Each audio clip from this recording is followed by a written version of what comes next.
This is Paul again, owner of All Things Sewer and Drain Care.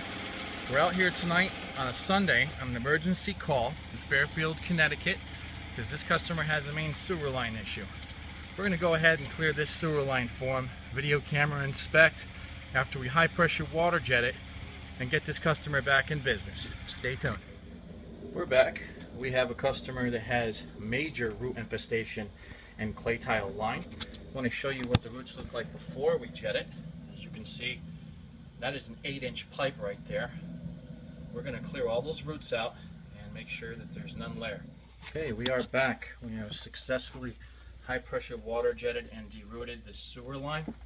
There is no roots in any joints, and now the customer is back in business. Thank you for checking out our video. You can look up our website at allthingsdrain.com.